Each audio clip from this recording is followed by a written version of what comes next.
All right. Hello, Mysterium 2020. Welcome to the Uru panel. Everything you wanted to know about Uru and never knew you needed to know. So today we're going to start. We've got a great panel.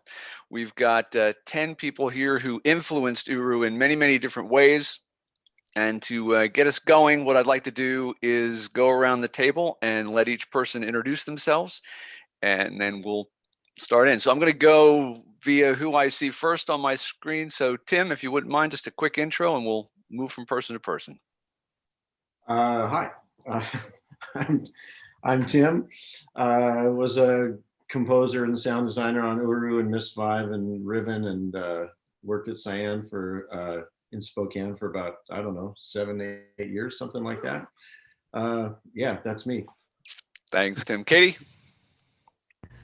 Hi, I'm Katie. I was hired by Ubisoft in 2003 to be the community manager for Uru, and then helped with the release of Myst 4 and 5 with the community, and left at the end of 2005. And I've been back at Cyan a couple times since, and currently helping with the Myst documentary Kickstarter. Yeah, that's me. Hi. Thanks, Katie. Ryan? Hi, Ryan Warzecha. Was hired back in 2003 for community management. Official title was Uru Live Team Analyst, which is still an interesting title, but been back and forth, but I'm still at Cyan right now. Fantastic. Karl? Hey, I'm Karl Johnson. I got hired in 2003. I was a tester, and through all the way to Uru on, well, MOUL again, or I was testing. So anyway. Thanks, Karl. Brice? Hi, I'm Brice Tebbs. I had a like a 3D graphics company in the late 90s in North Carolina in Chapel Hill, and got hooked up with Rand and the Cyan crew and moved out to Spokane in 2000 to work on, well, I guess, I don't know, was it Dirt then or Uru, whatever, but anyway, I lasted till about 2004. So thanks, Rod. Rod? Hi, I'm Rod Stafford. I came to Cyan and also in 2003 for Uru to do, produce the custom avatar system, and then went on to Myst 5 for facial animation support and some other technical things, and was there until late 2005. Great. Eric? Hi, I'm Eric. I got hired at Cyan in 2000 as an artist on Uru, what would later become Uru, and kind of stuck around ever since. And I'm back at the company now. Bill? I'm Bill Slease. I joined Cyan in 1999 to work on Dirt. They actually gave us shirts that somehow had dirt in them. You guys remember? And I was a technical artist. That led naturally into project management and producer type roles, because as a technical artist, you assembled all the content, some gameplay engineering type stuff. So I wound up as somehow the live content director on Uru, working really closely with Ryan. And then Myst 5, production director, I think was the title, but lots of different stuff over the years, 99 to 2006. Awesome. Stephan? Hi, I was hired at the very beginning of the Uru project, I assume around 2000, I can't remember exactly, but I was the art director for the project, and subsequently the art director for Myst 5. Fantastic. And last but not least, Mr. Miller. Yeah, I was just doing a Google search for medical benefits of watermelon, and I found this link. So I'll just audit this panel and let the people who actually are like freaking geniuses talk about what they did for the most part. So yeah. Sounds like a plan. Well, thank you all for being here. It's a great panel.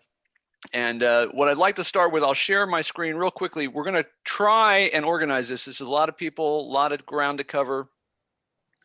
Want to organize it in such a way where we're going to talk about Myst Uru Live from its inception and move through in a timeline fashion. And I've broken it into several different segments. The vision, which was 97 to about 2002, where Rand, I think, was really way ahead of the curve and everybody else working on the project. The product, which was then in Ubisoft's hand. The diaspora, which is when the community split off and started to build its own community outside of any organized attempts by Cyan or Ubisoft. The reprise, when it showed back up on GameTap and had its first real release as Uru Live. And then the ending, which we all hope has not yet been written, when it bounced back and became MOUL, or Myst Online Uru Live again. So I'd like to start us off by sharing a video and set this up. Okay, so the year is 2000, right? We've all survived Y2K. It's a new century, it's a new millennium, and it's September. And almost exactly 20 years from today, Rand Miller, Brice Tebbs, Tony Fryman, I think Moke, I forget who else, got on a plane and flew to Atlanta to meet with Turner Broadcasting to present this thing, which fortunately Rand had changed the name from Mud Pie to Parable. It was a little easier to sell, Parable, than Mud Pie. But here they are, not a game company. They didn't go to a game company. They've got an investor deck, which I have right here. They had a video, and they had a demo of something that was absolutely amazing. And they presented to the top, Steve Heyer, who was the CEO of Turner Broadcasting, a bunch of other execs from TNT, TBS. And here they are presenting this unusual entertainment proposition. So I'd like to play a little bit of the video, and I'm going to let it lead into Rand in his younger self, giving a little bit of a talk about what this was all about. And I just have to find my video here. All right, hang on one second. While I pull that up, Rand, why don't you talk a little bit about the vision behind that? Yeah, so probably the people who are listening know what Uru's about, but the basic idea, and I'm sure this material is going to show it, is after Riven was done, I thought in a completely insane and irrational way that wouldn't it be fun if the worlds we explored didn't end, and instead of using broadband to do something with thousands of my closest friends, we would just use it to keep the worlds forever fresh and wonderful. And that was the basic idea. So thanks for that intro, and here is the clip.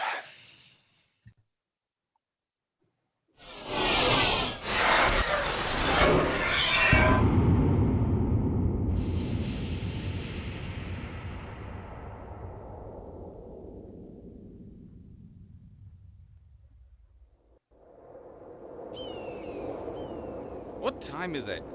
I should have been here by now.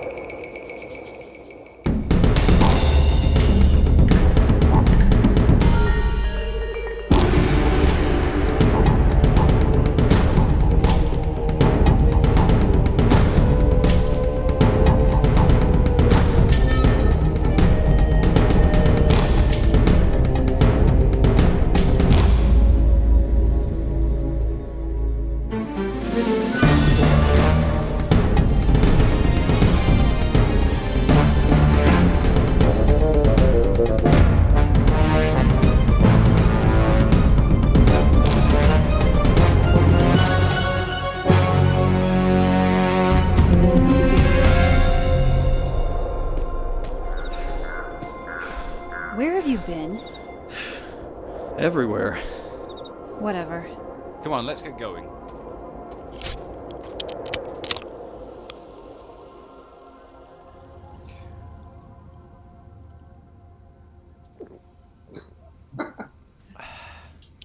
Okay. Where are we going now? Everywhere else!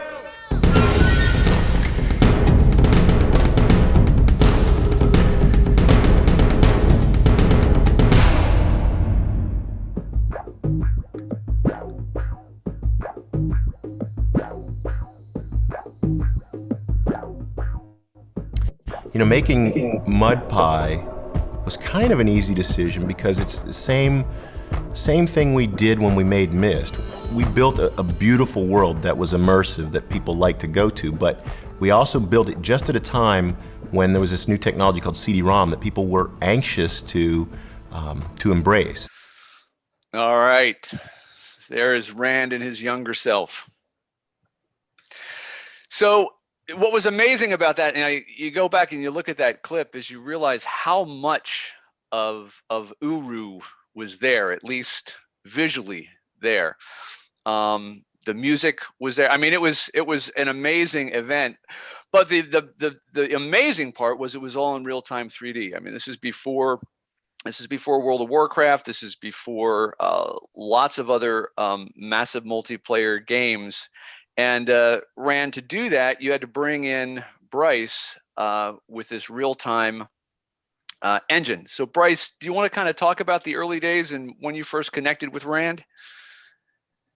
Yeah, I guess we had we were about 10 people in North Carolina, and we had built this game engine, and we're trying to we were actually thinking we would make our own game, but we didn't know anything about how to make a game or a game design or whatever. So we were demonstrating the engine, I think at E3 and like the 3DFX booth or something, because our thing was built to run on 3DFX was kind of the hot graphics card at the time, and we had really optimized for that and could do a lot of cool things with it.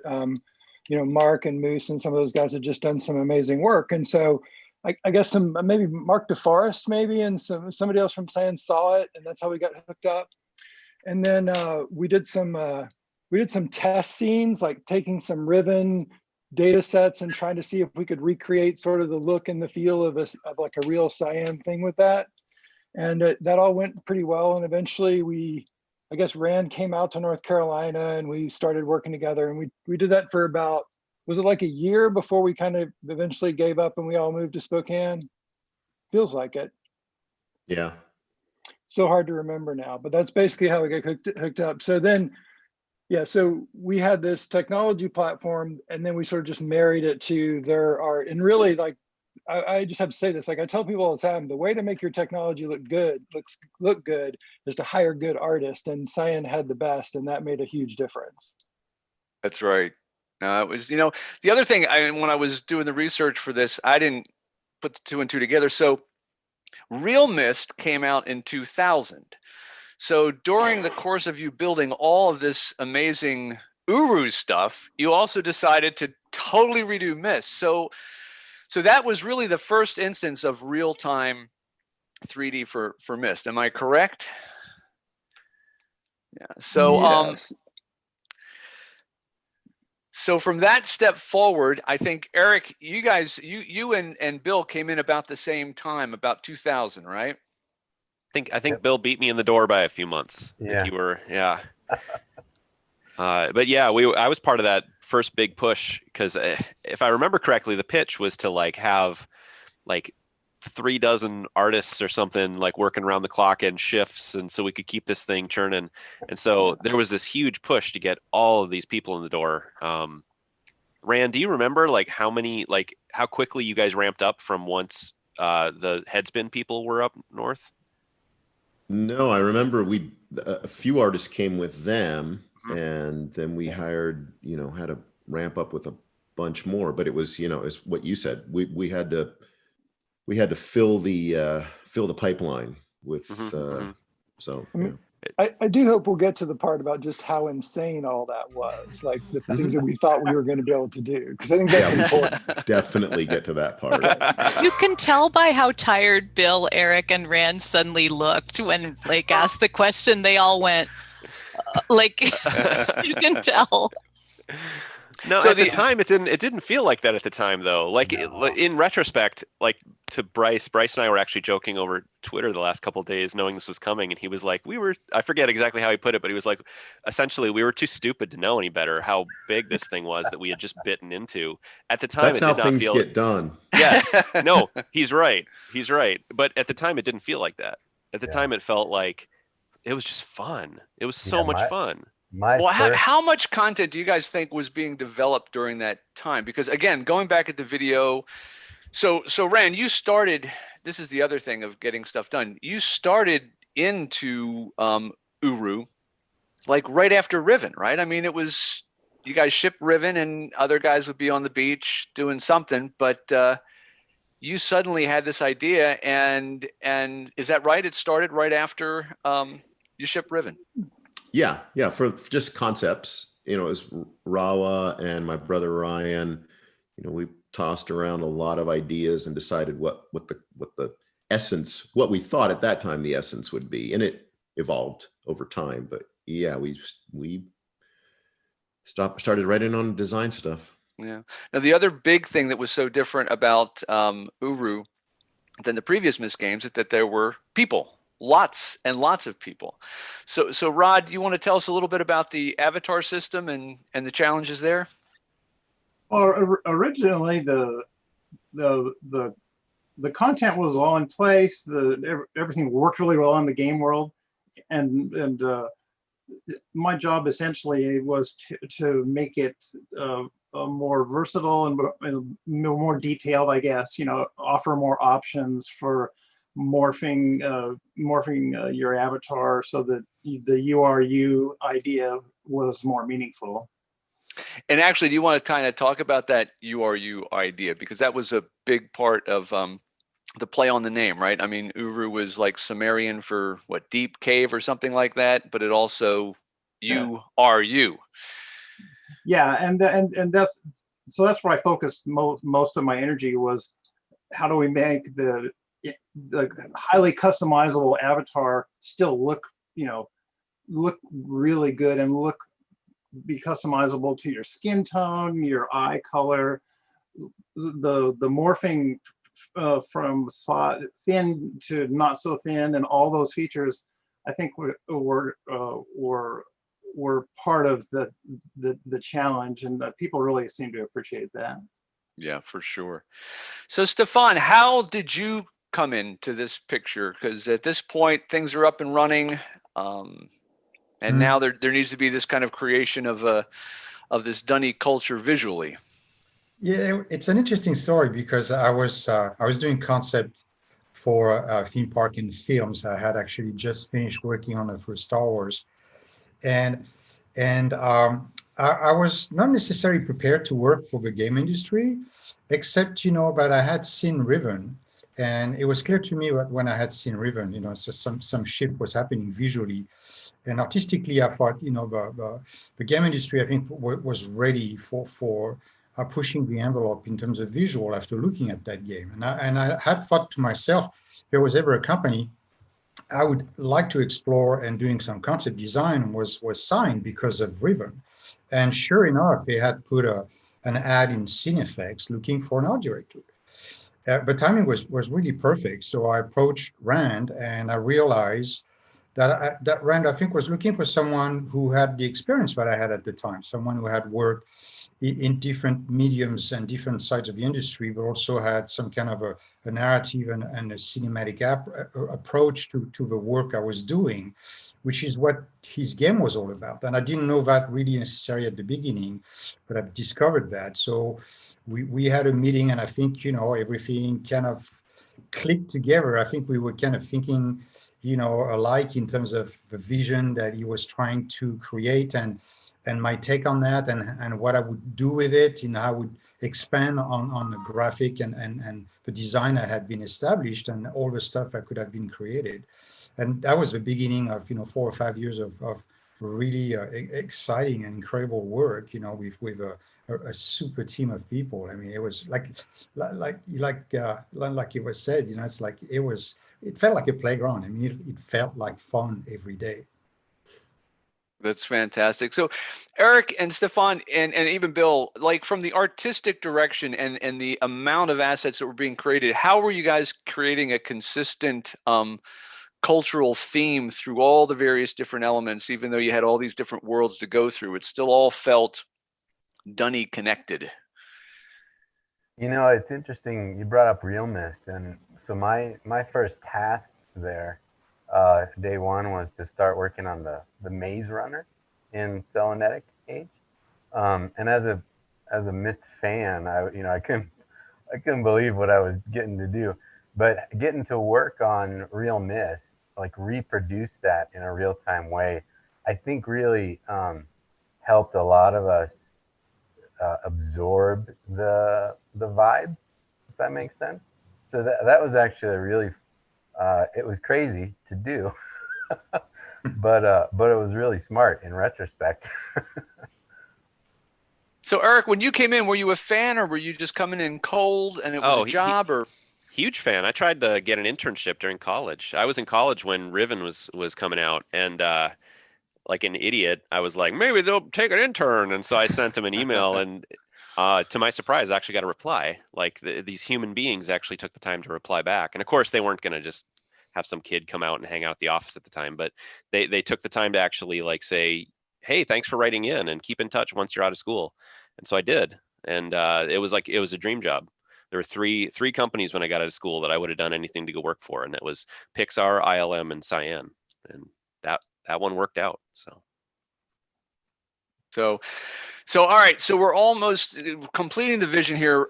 Tim, you were coming in, and I mean that, Robin, for a game like Myst, which was supposed to go out without a soundtrack, the soundtracks became like kind of the focal point of what people felt when they went through the Myst series, Myst and Riven.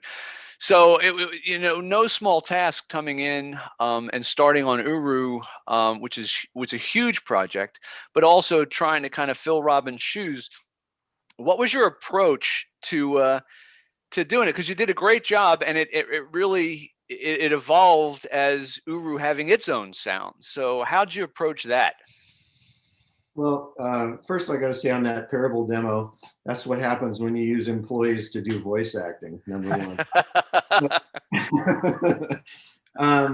Well, I had actually come up to Cyan with the idea of doing the sound design for the game and kind of getting into the audio. And I'd written one track before I got up there, and I remember, so my approach wasn't to come there and do the music for it, but then I remember Rand just came up to me one day and says, "You want to do the music for it?" And I said, "Okay." And so that led to that.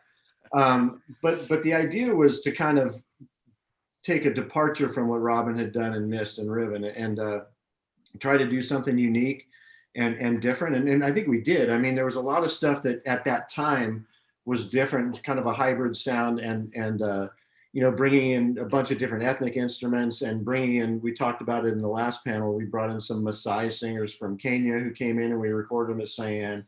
We did some music that had kind of a acoustic guitar feel for the cleft. And so there was this real wide variety of stuff, which was a blast, because it wasn't just this one style of ambient music that had to take place over the whole the entire score. So it ended up being and also being inspired by Stephan's art, I think, was really important. I mean, I remember constantly getting the artwork that he had done and just putting it up on my screen and trying to get a feel for the next stage that was being built or whatever. So that was very inspirational as well.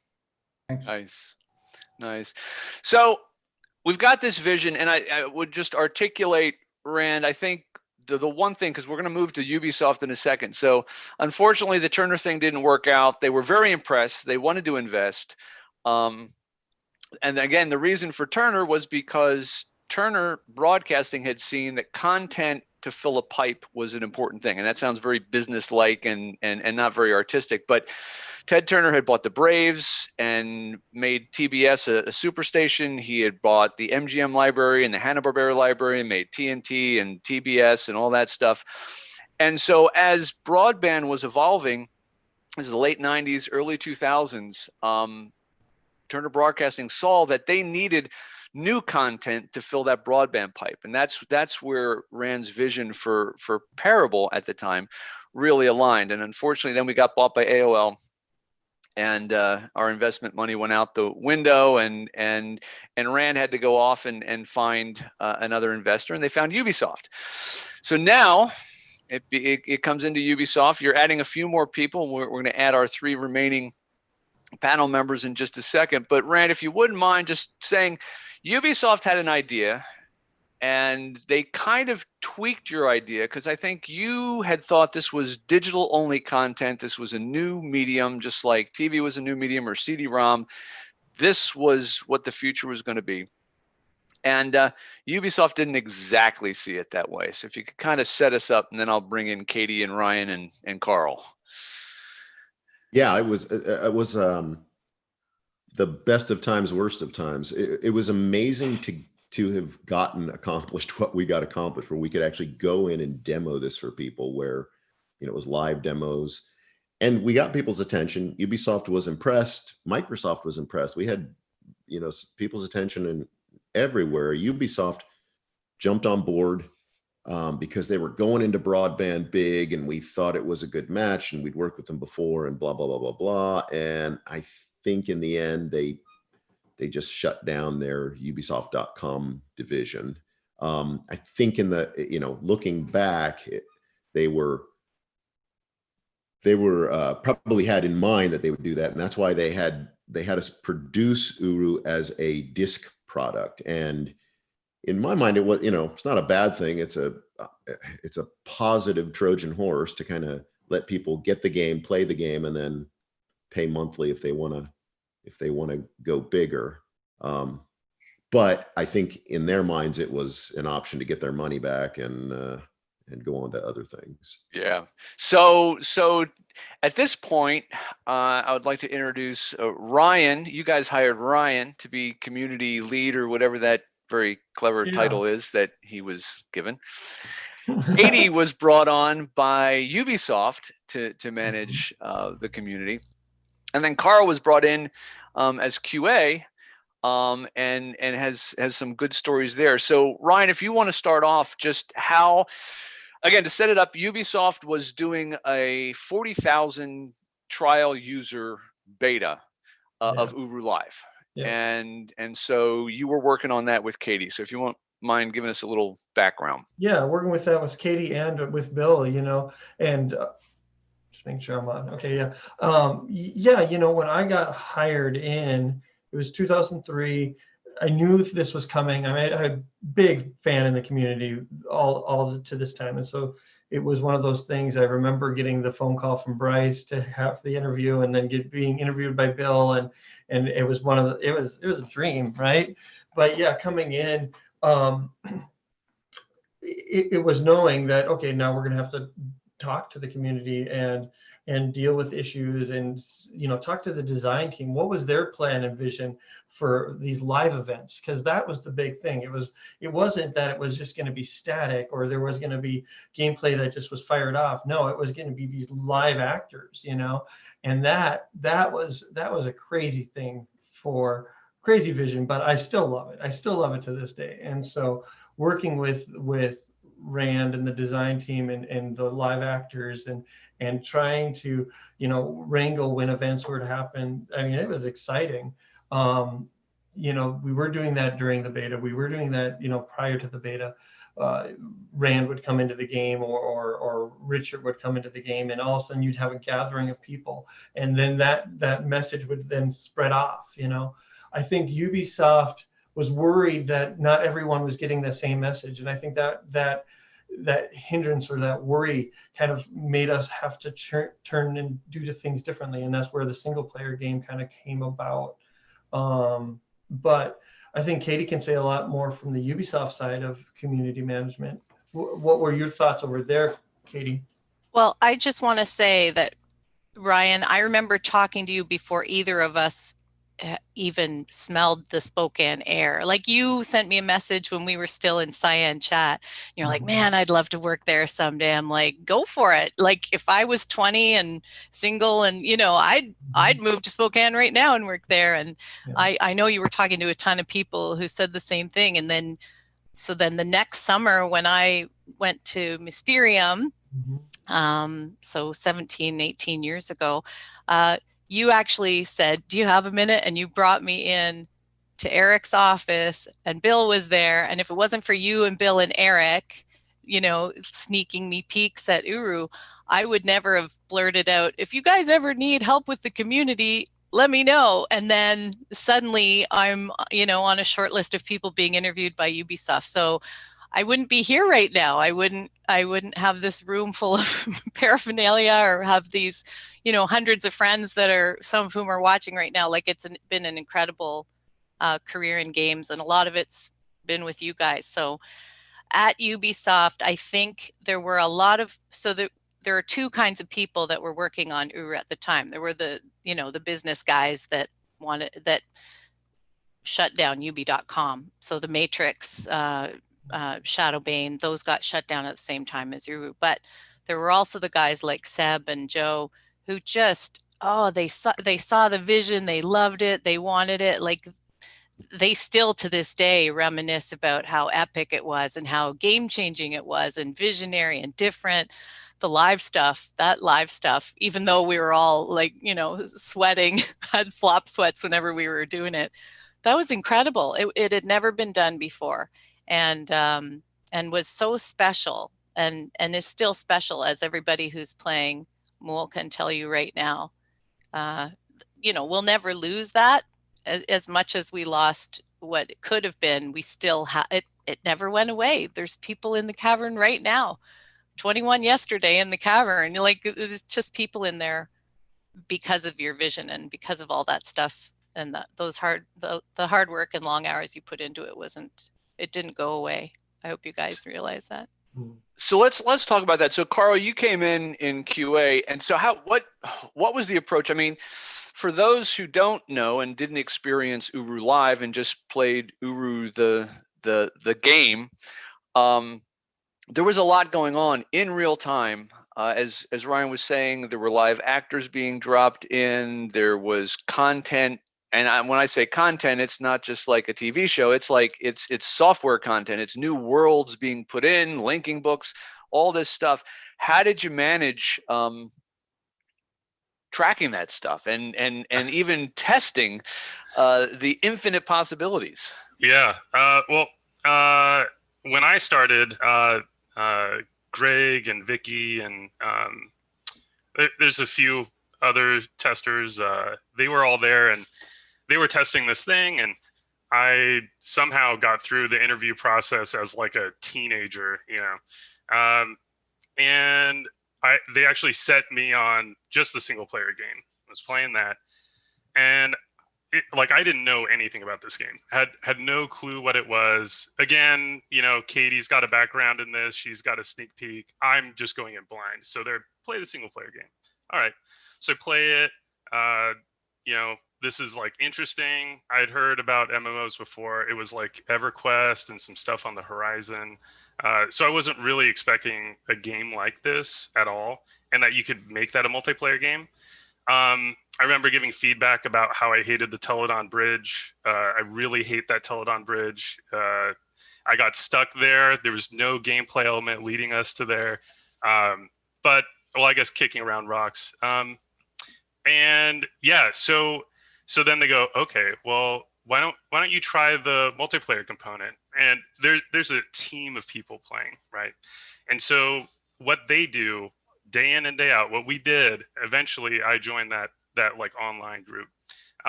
We would play every single age of the game, every permutation of action that you can do.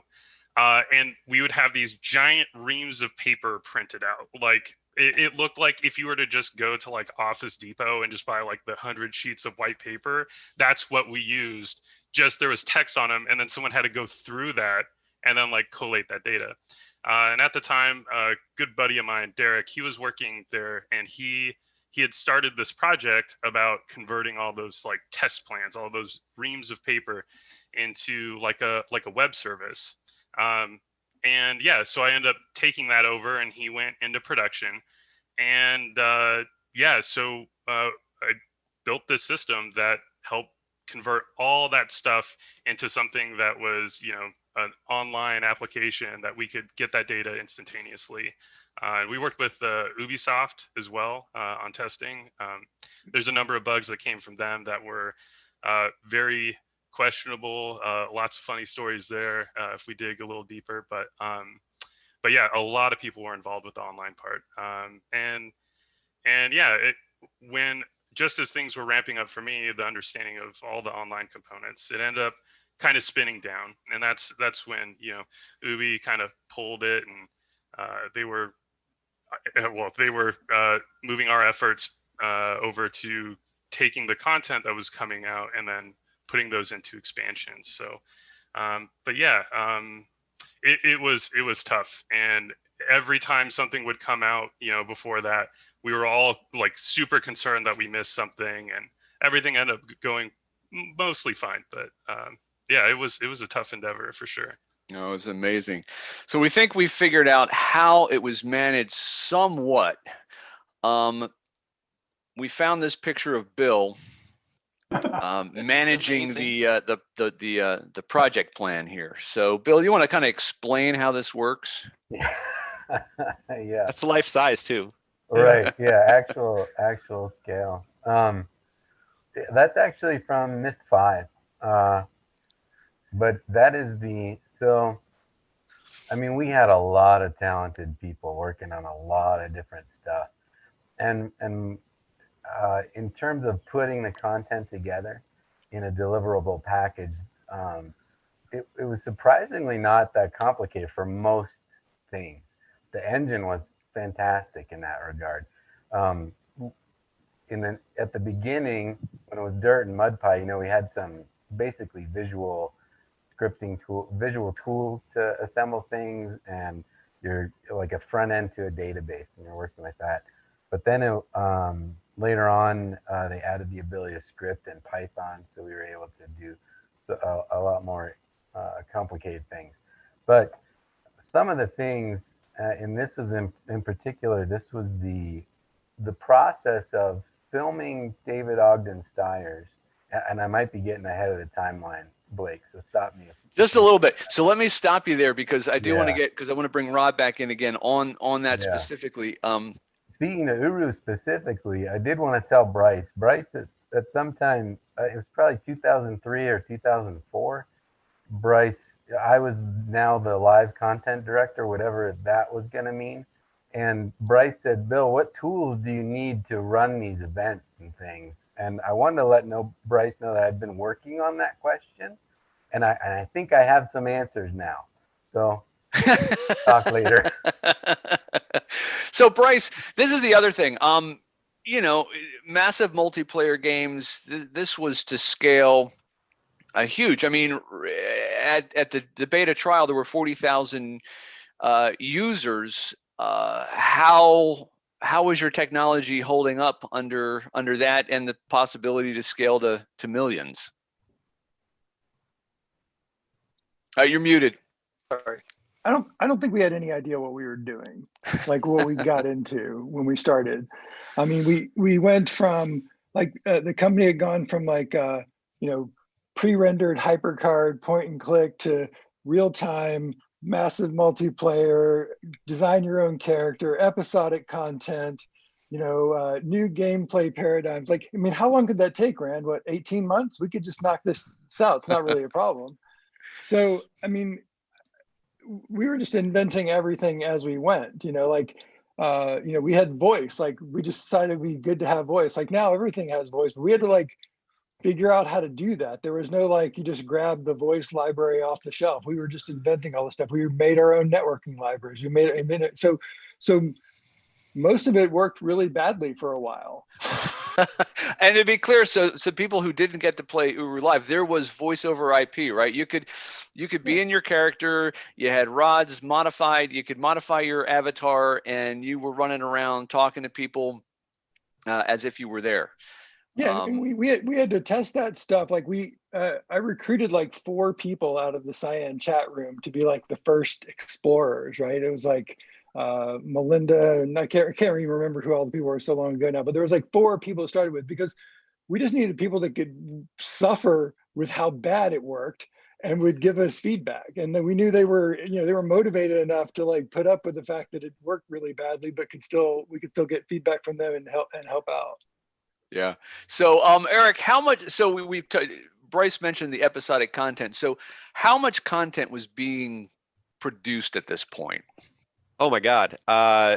Bill might have to help me remember how many teams we had running in parallel, but I want to say we were broken. So the art, it wasn't just one big art team. It was like it was like this little hive of subgroups, and I want to say each group had 3 to 5 artists and a team lead. And so when I started, gosh, I want to say like Og had a team, Doug had a team, Mike Hines, I think, was doing a team. Bill had a team. I don't even remember how the breakdown worked, but Heat gauge. Yep. And so I want to say we had anywhere between 3 to 4 ages being built all in parallel with each other, because the plan, I don't remember the exact numbers, but I want to say the plan was to release, and Ryan can help me out here, a new age or 2 every 3 months, every quarter. Am I right on that? I think it was 2 ages every quarter. 2 ages a quarter? Okay. And So so they were almost one a month. Yeah, almost one a month. Yep. And it was basically, the idea was to stagger them so that as one team was shipping an age, another team was just starting on another age, and we would, drop them in sequence. It was a lot of content. And I remember not even being able to hold in my head how it all fit together. Well, and there were ages that didn't even make it, right? Like we were. Oh yeah.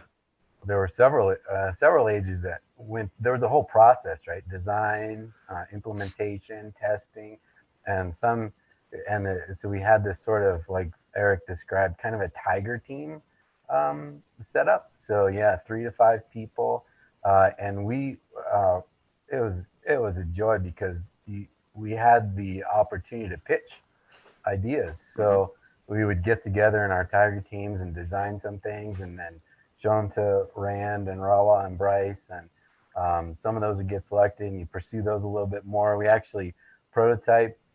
What was the name? What was Eric? I was going to ask you, what was the name of the Stephan designed these like riding undersea. Hollow. Yeah. And you were in this big boneyard. Yeah, it was. That was the first one. Yes. Oh, the hive. Yeah, I remember.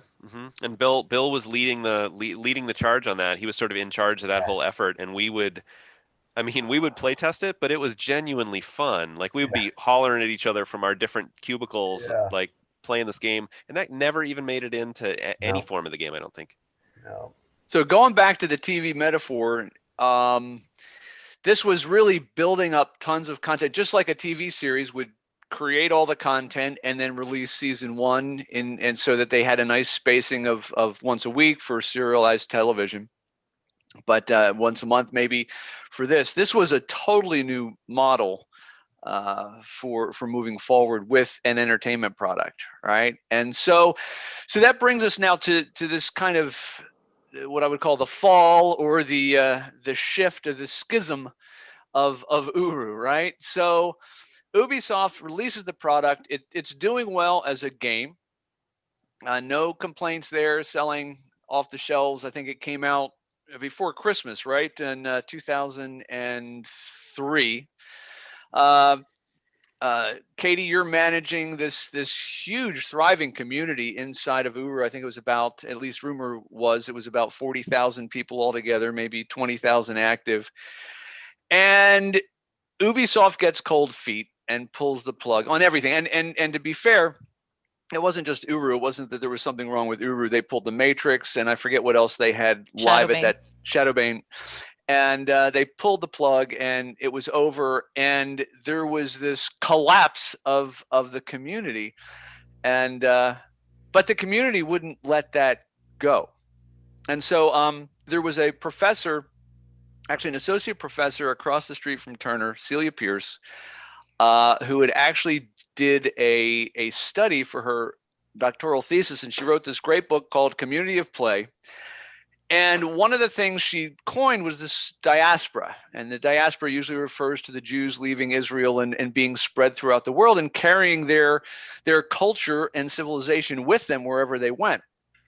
Well, this is a testimony to the Dunny, the artwork, the music. There was a real culture around this where the community split like a diaspora into various different worlds, like their Second Life was evolving, and they actually grew and reproduced dunny communities. They rebuilt the cleft and the cavern and all these places, just as you know, Little Chinatown or Little Italy or whatever in various different countries happened. And so this idea of identity was an amazing thing. And I think this is where, you know, Stephan, if you want to talk a little bit about the design of this world, and Tim, I'd love for you to kind of even talk a little about your music and the way in which it created cultural identity. So Stephan, if you want to just kind of start, people cook this and they reproduced your artifacts in Second Life. Yeah, it was really intriguing and very interesting, because when I first started on a project, I had these visual guidelines from Riven and the Myst before that. The Riven was really the catalyst and the Bible visually. But then I realized very quickly that all these worlds were completely different. So what was really on Riven was just a beginning and an open door to many, many other possibilities that did not necessarily have to tie exactly to what Riven had set up visually. So suddenly that opened up the door to pretty much anything we wanted, you know, and there was always, you know, a flavor that we tried to keep in terms of the steampunk ideas and certain type of mechanisms and visual that we all liked, you know, from the games.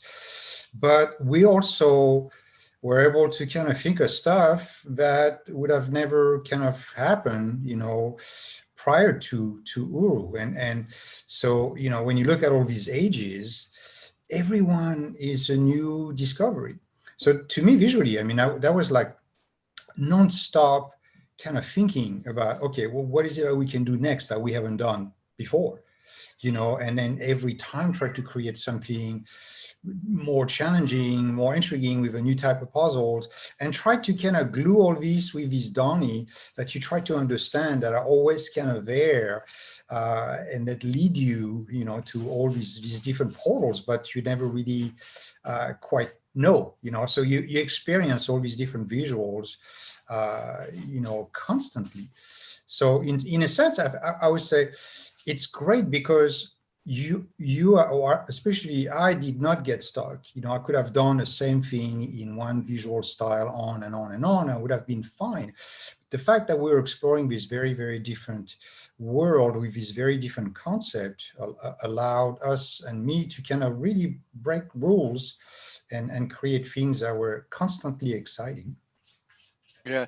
Tim, it was neat that you mentioned how Stephan's art, concept art, helped you with the music. And I think the music too, at least the way I listen to it, it's got obviously flavors, cultural flavors from our own world, but you really integrated them in a way that they lent themselves to creating an audio, a musical identity for the various different places within. So if you can kind of talk about those influences and how you wove that together. You're muted, Tim. The audio guy to figure out how the audio works, but I think a lot of the music was kind of based on the stories. I mean, there was different. I know there's like, again, this is going way back, so I'm going to get a lot of this wrong. But I know, like, the gallery theme, for example, was based off of a story of something about this woman. Her husband was Kadesh or something. He died he was in Kadesh, I guess it was, where it was in the vault somewhere. And so she was they had this opera house, or she was a singer. Again, this is really going back and digging into the memory banks. But so it was kind of like her singing this to her husband, I think, was kind of the idea. And so there was all these things that kind of developed through story. I remember talking about this one instance again, one of the ages where Rand was saying, well, what would the Dunny have, we were talking about what kind of instruments or what type of musical language they would have used. And it was based on harmonics. It was like, well, what if we just do this harmonic stuff? So there's one piece in there, and I don't even remember where it sits, but it's just based on all this just harmonics and these harmonics moving around. And then I always thought that in any culture, musically, when you go back far enough, it's like what are the roots of music? And it's always, certain types of percussion, and there's string instruments. So I rooted a lot of percussion in there because that's such a basic instrument that every culture I thought would have had. So there was a lot of percussion instruments in there, and instruments that were not commonly heard. I used duduk a lot because I remember hearing that in a film score somewhere, and that instrument just seemed really otherworldly and had this just amazing tone. So I incorporated that a lot, and that became, and also because Riven had the sound of this synth that Robin had used, it kind of sounded like an oboe. And I thought that was kind of the next iteration of that. So, I mean, it was all kind of based in little bits and pieces that came out of the story, or that came out of art, or came out of what I thought the history of the culture would be. Thanks, Tim. So, all right, so here we are. Uru's out, is doing well as a product. The live experience gets shut down, and the community is devastated. So, Kha'tie, Ryan, you want to talk a little bit about the devastation that rippled through? And no, we do not want to talk about that. I was just hired on this, and then it gets canceled after January. So I really had 6 months at this company. And 4. Forever. And I freaked out. I remember going to Bill like, what's next? Like, we all freaked out. But yeah, and I know it was a stressful time for you, Bill, too, because I mean, that was a live team, and then now we were having to move into other production. It was a stressful time for everybody. Let's just be honest. Like, I mean, now we were taking all that content and packaging it up, and we had like no budget, no time. We had to get it out. Design had to figure out a story behind it. I mean, that was just crazy. So let's talk about that. So you had all this content built up as episodic that was going to get poured into the live, right? So now you have months and months and months of content. Ubisoft is putting pressure on you because they know they've got ticked off customers who bought the game thinking they were going to have this ongoing live experience. So to Dunny and Path of the Shell, what happened there, and how did that come about? Anybody want to take that? Bill, you want to jump in there, or who's best to? Yeah, I can talk about that. Yeah. I was just going to say, from a design team, I'll start off and I'll pass it to Bill. I mean, it's problem solving. Anybody who gets into games, by the way, if you can't do problem solving, you should just go sell shoes or something, because I mean, it literally is failures that have to be solved, and things don't work and they break, and there's so many connections that you're trying to make work. So I think we had a team full of problem solvers, and when one end of something collapsed, we all sat down and said, well, we've got all this stuff, let's try and solve this. Go ahead, Bill. Yeah, that's exactly. I mean, it was devastating, right? But to get that news, because like some of us had worked 6 years on that dream, but like Rand said, well, so we had 6 months of content in the hopper, and you just keep moving forward. And so I wasn't too concerned about the next 6 months, like what do we do next, because we had that stuff, and you're kind of used to, like I said, we've been pitching ideas, there's the stuff that you get to play. There's twice as much of that, 3 times, maybe more, that I don't even know about, that got cut along the way. So you're used to that process. It hurts, but you have this content in the hopper, and here's an idea. Let's just publish that. We can make that. We can make that a product, a standalone product. The trick was going to be, a lot of these puzzles were designed for the hive mind, right? So now it's a single player experience. This is really before too, like when did Google search come out? You know, there's a little bit of trick there. There was stuff to work out. I was mainly worried about what do we do 6 months from now, because so much of us had been poured into this thing, and that's when Myst V, I think, started to become more of a reality, and then things beyond that. And then there were other. Now we're not just pitching ages that might be part of. We're talking about whole games, and there are some really, actually the seeds of abduction started to be talked about that, and it's very different than what it'd be. Somebody needs to do a documentary on the evolution of abduction. I have the original design doc we pitched here. It's totally different. I think that went through like 3 or 4 iterations over its life, but yeah, that's right. I forgot that was all happening during that same period. It's crazy. I have memories of Rand sitting down with my kids at the E3 launch of GameTap and walking him through the first story, like sitting around a campfire and kind of talking them through the first iteration of what abduction was going to be. It was crazy. But Bill, that was a great segue into Myst V. So Tadani and Path of the Shell were released as expansion packs for Uru. But Myst V was then determined that you guys were going to come out with another game. And this would have been the first Myst game that Cyan had done as a Myst game since Riven. Riven. Yeah, Real Myst, yeah. So let's talk about Myst V. What were the seeds? How was that pulled together to make a game? Because again, this was the leftover content, not leftover content. This was the content that was going to be used in Uru, and now it had to be reconfigured and turned into a single player game. So who wants to jump in on that one? Well, the community was happy about that. They were happy to learn about Myst 4, and then they were extremely happy to learn about Ages Beyond Myst getting Path of the Shell and Tadani, and then they were thrilled to hear about Myst 5, you know, finishing, I guess, just to finish the story that, or try to finish the story that Uru was setting out to tell, just to kind of, you know, put a bow on it somewhat. I mean, you know, to take what we had and make something positive out of it. And I think the combination of that and just rallying behind Uru in general is what galvanized the community and what kind of spurred on and motivated that diaspora as well, and why they're still here today. Because we didn't just go, oh well, that didn't work, now let's go all make Candy Crush or first person shooters. Like, we went out and, like, you guys created more worlds, you know, and yeah, there was a lot of content for over the next couple of years that was pretty amazing.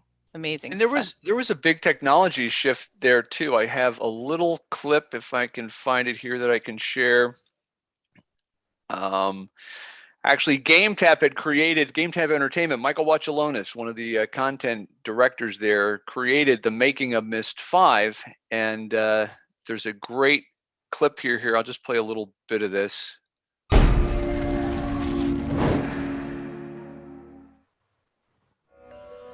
Myst, the best-selling CD-ROM game of the 20th century, has come home to Rand Miller and Cyan.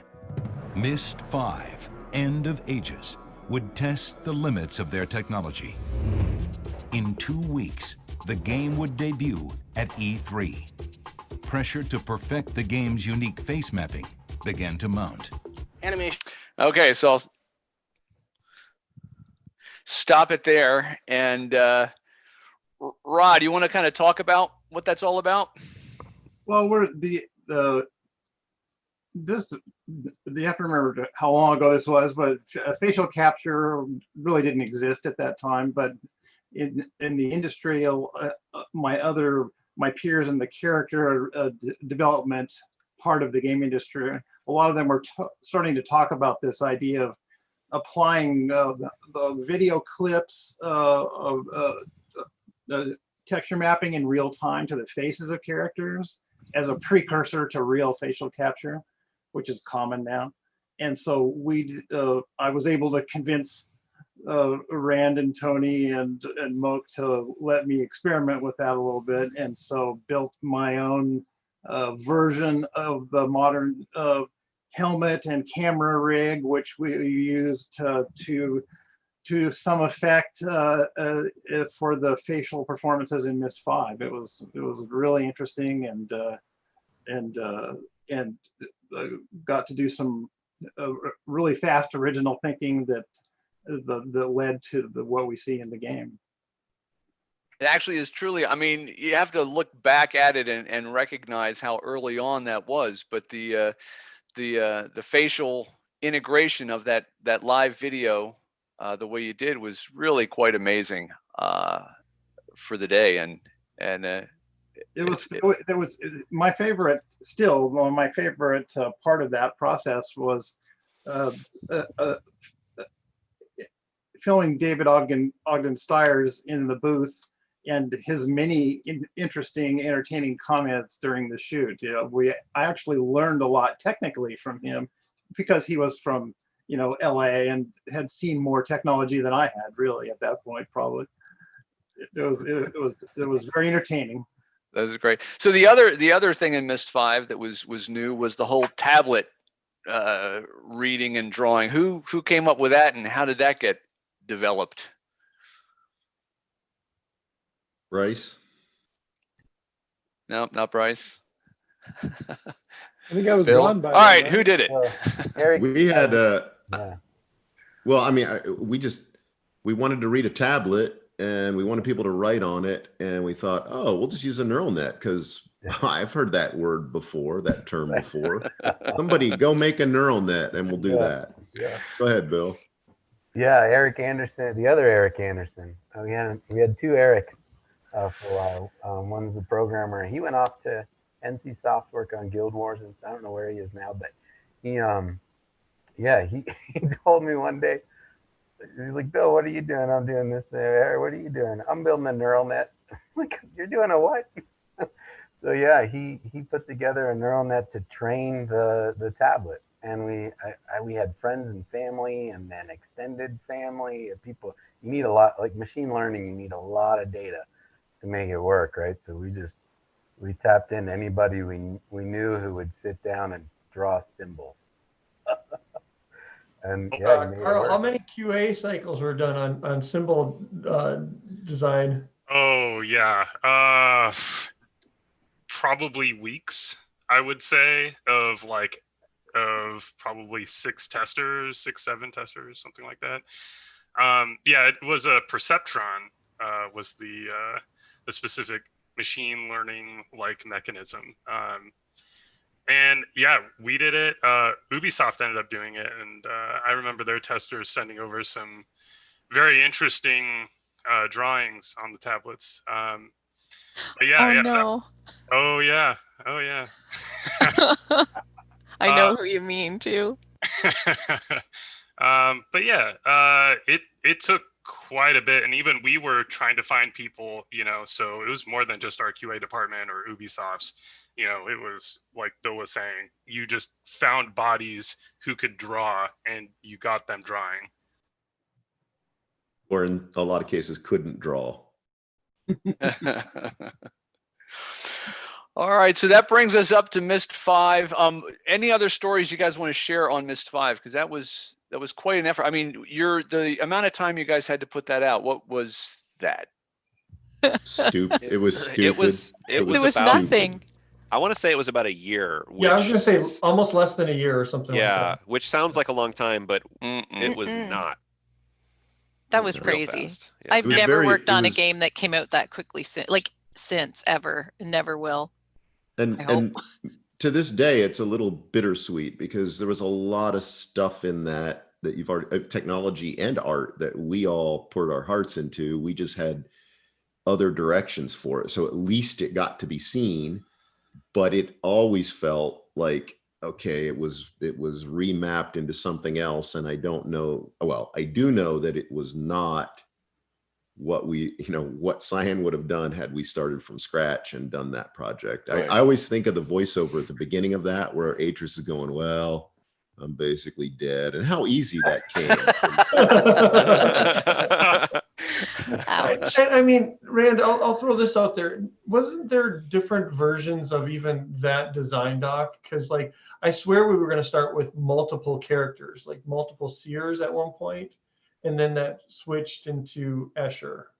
Yeah, I'm sure we had like almost all of our designs, but then we were honing it as we were building it because the timing was so short. Here we are trying to piece these things together, and some things we just figured would take too long, and let's get down to one character. And yeah, so it was all about, again, problem solving and efficiency and making use of what we had and getting it done on time, because we weren't the ones who were in control of the schedule at that point.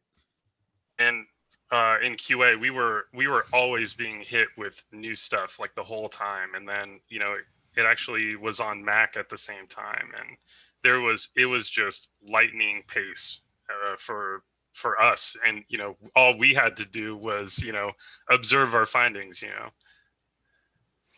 So it's now 2005. You guys have put all that content, that 6-7 years of development now has all been dispersed out.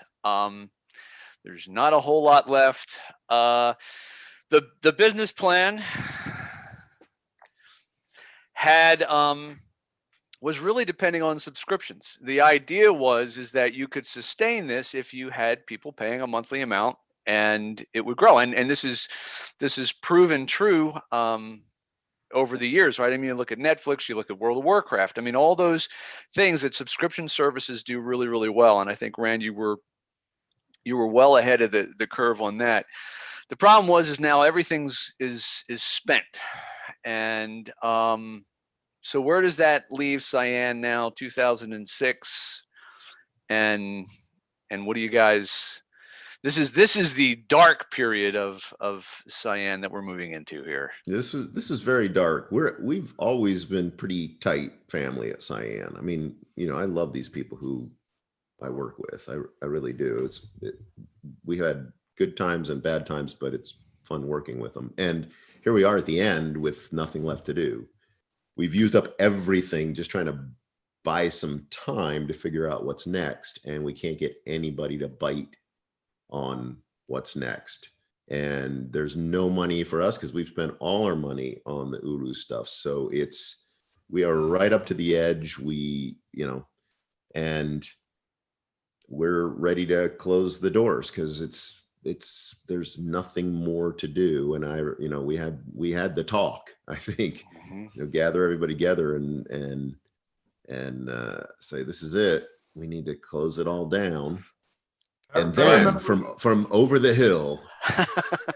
So here's a funny story. I remember having to go to PAX. It was one of the very first PAX to show Myst V, knowing that we just had a talk a week before saying, hey, if we don't hear anything, we're probably closing down. And so when people would come up to me, fans would come up to me, I had to be like, yeah, we got some things in the hopper, but like we're seeing where it goes. But you know what I mean? It was a weird time, definitely. Yeah, no, it was rough. So this is where the Turner thing comes back, right? So after Turner didn't get Parable, I sulked off and tried to figure out what else to do, and that's when I came up with GameTap. So GameTap would have never happened if we had been able to invest in Parable, which is a shame because I think your original vision of Parable was amazing, and I still will save this to the end, but I still think there's a place for it in today's world. Anyhow, so Turner now had GameTap, which was a game distribution network, and I remember Brice giving me a call and saying, hey, when was the last time you talked to Tony? And again, this is around 2006. It's been, a month or two. And he said, you better give him a call real soon if you want to talk to him again in a while. So I did. And that's when I found out, what was happening. And, everybody at Turner still remembered that original meeting in 2000, even though we had now been bought by AOL and we had recovered from that acquisition. And so the people that were running GameTap thought this is great episodic content. We had the concept that GameTap could distribute episodic content. We had a deal with, we did the first Sam and Max adventure. We had a deal with American McGee for something, I forget what his was called. And then we thought, this is great. We will bring Uru back as episodic broadband content, the way it was originally done. So from that point forward, I think you put a team together. That was Whiplash week. That was, the week where basically we said, okay, we're done. Yep. And then like a few days later, we went, okay, wait, Blake, our knight in shining armor just came over the hill and said, wait, we've got a reprieve here. Something might work out. And that was the rebirth of Uru, albeit without all the content, but a chance to actually try some of the live action stuff that we had really, really wanted to try with a larger audience, to just see if it would have the impact we thought it would have.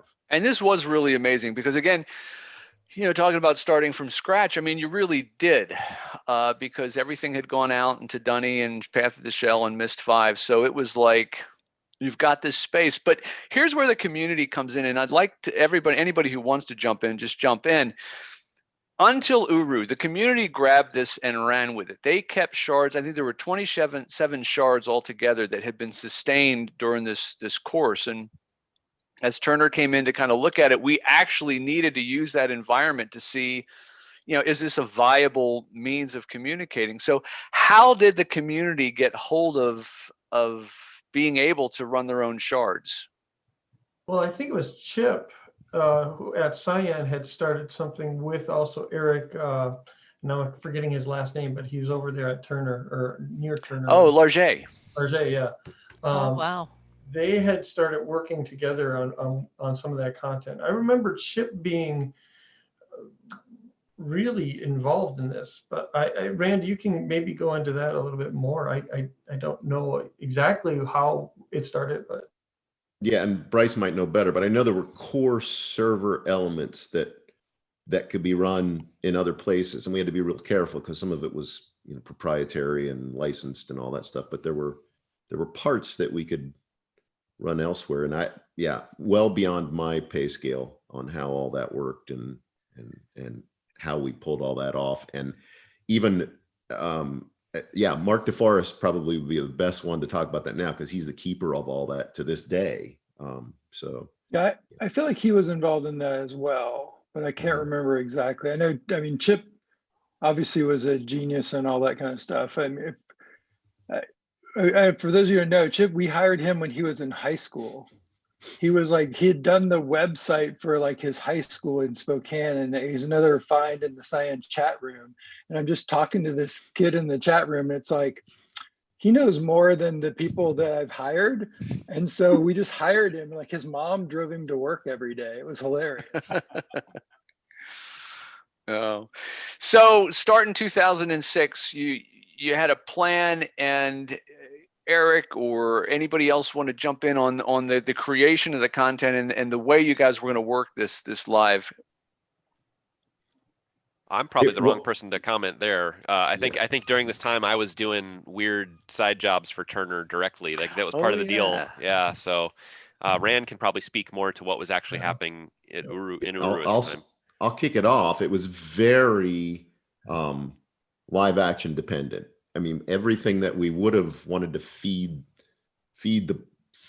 live or feed new content in had to kind of be accomplished with live action and live actors. So we had started setting up storylines as soon as we kicked in. We started setting up storylines both in the game and outside the game. The game was much bigger than just what was happening in Uru. We used the websites. We used I didn't know there was a DRC site. The story was being told in a lot of different ways. And so we built up characters, and one character in particular had been there for years that we had been playing with and building a lot of equity in. And it really was, we had a few small places we were released as well during that time. We had some things we had held back and some smaller worlds that we could release. But it really was, the essence of it was to try that live action and see what happened. Yeah. Ren, I don't know if you can see this shared screen, but I found this Uru timeline that has kind of how Oh, you were yeah. rolling out the content, the things that you would add, and the time period and the story arcs. It's really an amazing way of doing content. And again, going back to the original vision, this is more than a game. This is virtual entertainment. Virtual theater, yeah, combined with content as well. It was yeah, it's like building a game wasn't complicated enough. We need to add an entire live action Broadway show into it as well. Just, why not? But it was an awesome show. It was we did a lot of fun things there, and bringing back the borrow, and there were all kinds of things that happened. But yeah, I remember using a lot of the content that we had just smartly, in the sense that, like, okay, we knew that this certain item we could turn off and turn on. You know what I mean? We could put this barrier up, and then we can make a story around that. Why did they put the new DRC put the new barrier up? And boy, there were some conflicts too. I mean, Sharper and his little group of people versus like the rest of the world. It was interesting to watch where design wanted to take things, because they wanted conflict, because the conflict was good. You know what I mean? But Yeah, we felt like if people that people would get vested in it if there was a little bit of controversy, even sometimes. And sometimes we probably pushed it a little too far, but again, it was an experiment. And it all culminated with the Wheelie saga. She was a character. I remember that. A kid who was a character for a long time. For years, we had invested in that character, and then it all kind of culminated with a strange kind of thing where she was trapped and then basically died in the cavern, which was, I don't think anybody expected, because she'd been around for so long. And it was pretty amazing how it worked. Yeah. So I in that regard, it felt, no matter how you treat success and failure, I always think, my success now is I gauge two ways. Did I make the world better, or did I learn something? And man, it felt like after all that, we really did learn something. Yeah. Valuable stuff.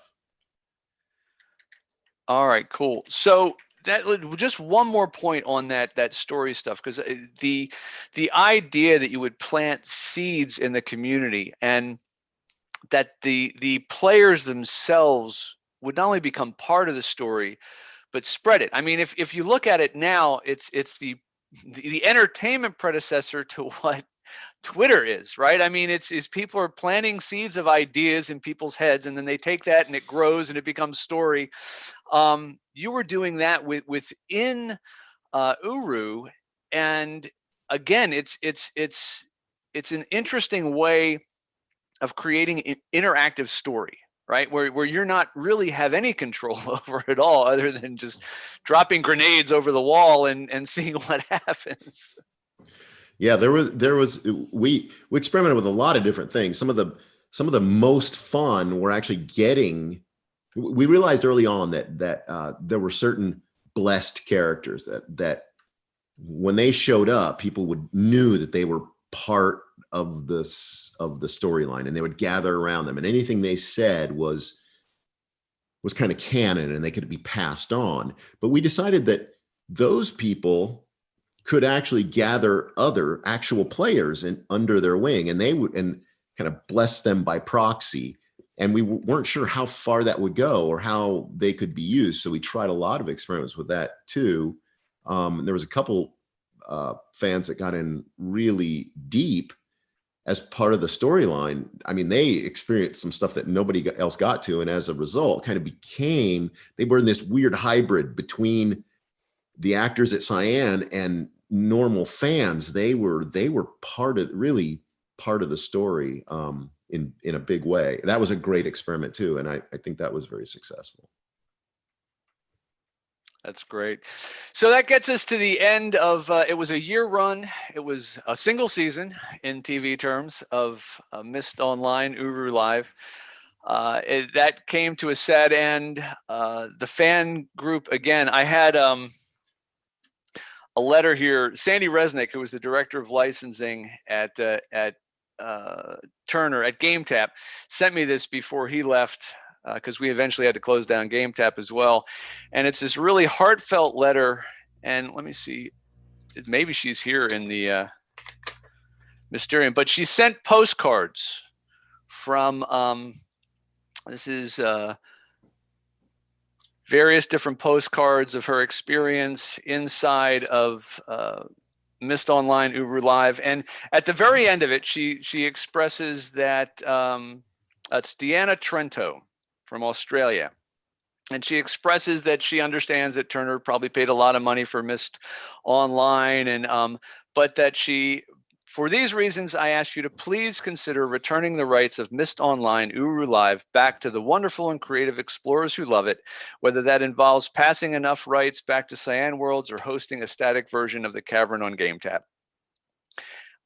Thank you for reading this, and also for the first real season of Myst Online. So I forget how it worked, but we did give you guys the rights back to Myst Online, and you carried forward, and that's where MOUL came from. And just a last word on MOUL. Anybody want to talk about where it's at and what it's doing? Yeah, I'll talk a little bit. I wish Mark was here, but Mark is taking it over, and it's still out there. It's still running. People are still in it. And the exciting thing that's happening now is that we're actually starting to move some fan ages. People in the community are starting to create their own ages, and starting to see those things come on board. So we're actually pretty excited to see some of that happen. I don't know that, the character stuff will come back in, as a Cyan thing anyways, because that takes a lot of work and a lot of effort. But still super happy that it's out there, that people can play it. It's available for people, and now really excited to see these new ages starting to come into. Yeah, I'll piggyback on that, because we've kept it running. Only, I mean, for the main reason. I mean, I remember when the rights came back, it's like, well, I want it running, and I don't know why I want it running, except that I'm so proud of that piece of work, of what we did, of what all this team of people and so many more people who aren't on this panel pulled off, that I just don't want it to shut down. I don't care whether people pay or not. It's like, we'll put it up there for free, because sometimes I want to go in there. I mean, it's just, and it blows my mind. I go in and wander around, and it blows my mind. And I'm as proud of that as anything that I've ever been involved in. It really is remarkable. And to see it continue. Now, we do take donations, and the fans have been so remarkable about just donating, and we just cover our server costs basically with their donations, and they always come forth. It's up and down a little, but it's really cool. And like Ryan said, this is a bit like just within the last month or two, we're doing fan developed worlds for the first time, adding in. So there's some new content that'll be showing up, which is very cool. That's great. We're going to start to take, Katie, did you want to say something? I saw you. I just wanted to say that for anybody that wants to learn more, if you haven't already been in the Cavern in the past few years, there are several Facebook groups. You can search Uru, you can search MOUL, which is capital MOUL. Cyan has a Discord channel with a Discord server with channels dedicated to it. Like, just ask in the chat here where you can find it, and go into the Cavern. It's incredible. So we're going to start taking some questions now for our last half hour, and thanks everybody for hanging in there. I know this is a long session, but there's a lot to talk about. Riding on that comment that you made, Rand, about all the many people that were involved in this. Let me see here. Where is that question? That Rarefied has asked the question: at the peak of development, what did the staff count look like, and how did it break down artist, programming, concept? How many people did you have on board? Guesstimates. Was it 70? I felt like it was a lot, especially with QA. I feel like it was near 70 or something like that. Yeah, probably. It was the largest that Cyan had ever been. By you far. Guys built a whole building, didn't you, during that time? Yeah, a building, because we had to have so many of these teams working on it. We just knew we'd need space for that. Yeah. So, and I don't know how it broke down. It was probably fairly equal art and programming, and actually QA, probably equal between the three. Brice, do you have any you recall at all? I mean, before 2004, I'd say that's probably pretty accurate. There may have been a little more artists, like when we were finishing the single player game, but we had quite a few, and then there was quite a few QA people towards the end as well. We filled up that whole space. In context, 70 people is not a lot when you take a look at modern game teams, right? I mean, that's still an amazing size for the amount of content that was coming out of the studio. My naivety has served me well over the years. I'll put it that way. I'm glad I could pass that on to all the people who were part of the Uru vision. And nobody had to work any extra hours. That was the other thing that was really great about it. All fit nicely within the 9-to-5 framework, and weekends, vacations, the whole ball of wax. Mm-hmm. So, let's see. How much of Esser's character backstory design had been fleshed out in the pre-Myst 5 days? What was his original role supposed to be? Was he there from the beginning? No, Escher was. We may have had that name, but Escher was fleshed out purely for Myst 5. Okay. Yeah. And how did you guys end up working with David Stiers? He was a Myst fan, and he had come to us a couple times. I don't know whether that was a Tim connection. Tim, were you the one who was in touch with him? I don't remember, but I do have a good story about that. But just as far as I think he came twice. I think he recorded once for Uru and then another time for Myst 5. And I remember the first time he came was to do Zandy and stuff. I don't remember, but. Mm-hmm.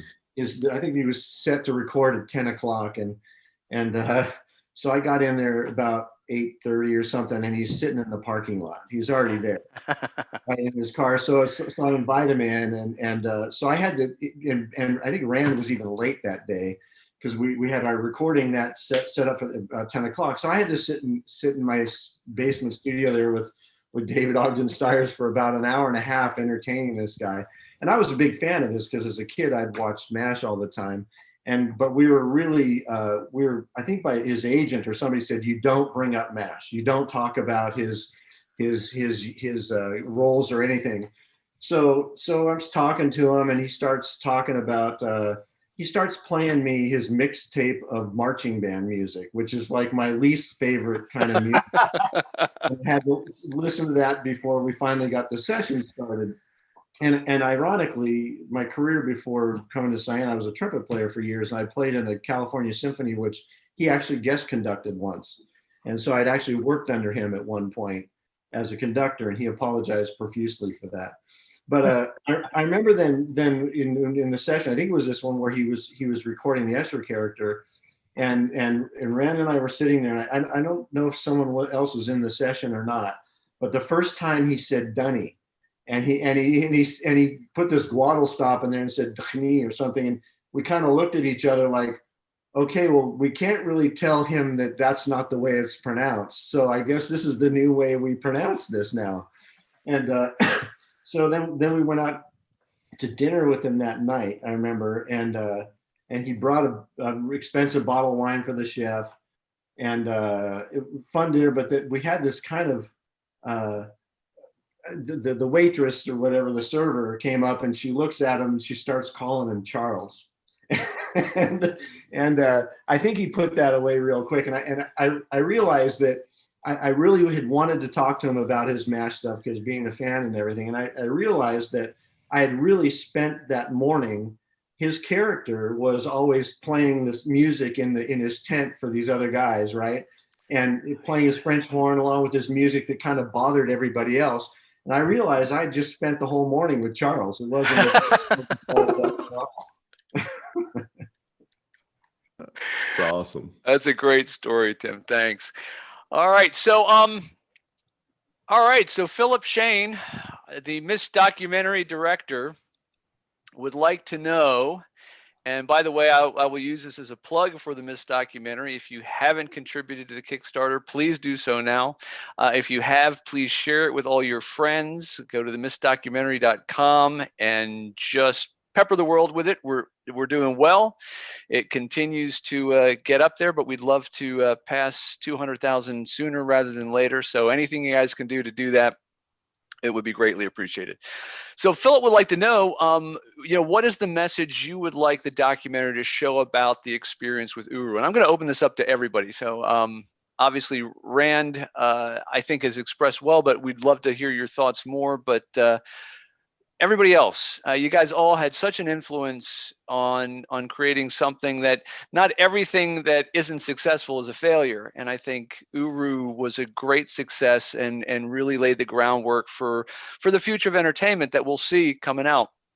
And just real quick, you look at Fortnite and things like that. People are doing things inside of Fortnite, inside of Grand Theft Auto, emerging gameplay, stuff like that. Just having meetings. People are meeting in there. Social distancing is now a new thing. So meeting in the cavern is an interesting concept. What would you like to see portrayed when the history is written on this? And we'll just use the documentary as that source. Anybody?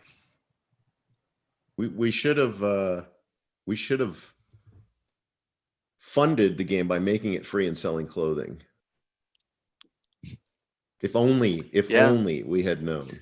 I don't know if you meant that as a joke, but to be perfectly blunt, that's exactly right. We never ever would that have crossed our mind back then, ever in a million years. That picture of Bill in his dirt jacket, or the dunny jacket, the tree, the chat just went, we need that. Or like right now in the Cyan store, we have to get that jacket. Like people are still. That jacket was made by the Gilded Greeters, I think. Yep, that's right. For us, and they sent them to us. So hi, Gilded Greeters. They're watching right now. They're still Sherry and Susan and I forget the order of operations there, but I think we made them a jacket to wear in the game, and then they made real ones and sent them. We put it in the avatar system. Yeah, that's right. That's right. Yeah, the Great Tree Pub jacket. That's what that was called. Yeah. Yes. Still have them. So. So Rod, how would you like your work in this to be remembered? I just think the most remarkable thing about that period in my career was that I had an opportunity to do things that weren't really being done at that level at that time, and it survived this long. It's just amazing that it's still live and people still enjoy it. And it sounds like that will continue. Mm-hmm. Mm-hmm. Yeah, I would just say the same thing. It's like the whole live event stuff, like that was new, that was exciting and not really done. And so like anything that the documentary would present on that would be a lot of fun, because I feel like that, like you said, Blake, has now shown up in other places, live concerts in Fortnite, live events in Fallout 76 or whatever, you know what I mean? There's so many things happening now in current games that, I hope maybe they played Uru at one point and saw some of this stuff and then maybe that's why it's out there. I don't know. So yeah, it's amazing. People still say Andy Serkis could play all those characters now. So Brice, what about you? What part in history do you want to play here for Uru? I mean, I wasn't there for a lot of the other stuff that people stayed for, but I think during that time when we were sort of bringing it out of nothing into an existence, what I think about, I mean, I've worked a bunch of places since then with some really talented people, but to me, there's no equal to sort of the level of talent, dedication, and effort, and all the creativity that we had there at once. And, Rand leading us into places that we should have known better to go, but we went anyway. Yeah, the sign of a good leader. Eric, what about you? Looking back, I mean, I think it's maybe more of a history lesson now than anything, but try to paint a picture here. At the time, when I started in 2000, what they were doing was black magic. Like, that shouldn't have, the level of quality on display, the technology they had. You look at it now and it's like it seems like this clunky old engine, and by today's standards, of course, yeah. But at the time, I can't overstate how groundbreaking it was. Prior to going out to here to Spokane, I was interviewing at places in Minneapolis where I lived prior, and I distinctly remember interviewing with a small company. I don't even remember the name of it, and they were pitching me their vision, and their vision was they wanted to do Riven, but in a real-time game engine, and I practically laughed in their face because that was ridiculous at the time. Nobody could do that. I mean, we're talking like 2 years after Riven came out, people wanting to do that level of fidelity in real time. And I remember, I don't know if there was a job, I can't remember. I walked away thinking these people are crazy. And then less than a year later, I was at Cyan interviewing, and they showed me Teledon, like in its early stage, running in real-time 3D, and it blew my mind. They were doing it. Like nobody knew about it. The world didn't know about it, but I did because I happened to be at the right place at the right time. And so I think I would like people to know Brice and his team of programmers and the artists that were at Cyan and Headspin at the time were really doing things that nobody else was doing, and we continued to iterate on that like secret sauce for another 3 years before the world really even saw it. And so I guess that's where I would put that's where I'd put my bet. Yeah, no, it's hard to imagine. I mean, this is 20 years ago. The idea, the concept, I mean, 23 if you go all the way back to when RAN really started moving forward, right? So it was an amazing time. Bill, what's your thoughts on this? What would you like remembered about this project? Yeah, that's a good. You got to remember the context was like EverQuest and Asheron's Call. So technologically and just feature-wise, Uru was so far ahead of its time. The URU concept was really important to me and remains to this day.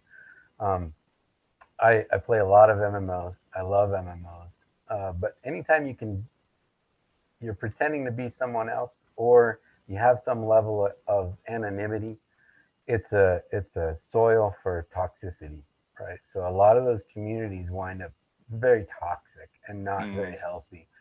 The concept in Uru was you could be yourself and go on this fantastic adventure. So you can build relationships in current MMOs and current gaming, but it usually happens tangentially. It happens outside the game itself, in Discord or in TeamSpeak or whatever you're using, or in guilds that you form and you get to know people. But in Uru, it was built into the game itself to build relationship and community. And I think Myst Online continuing to this day is the fruit of that concept. So, and I think it's something the world sorely needs still today. I think that's important. That's great. Katie, do you want to add to that? That the world sorely needs people to be authentic and treat everybody online like they would if they saw them on the sidewalk. Absolutely, I agree with that. I mean, what drew me to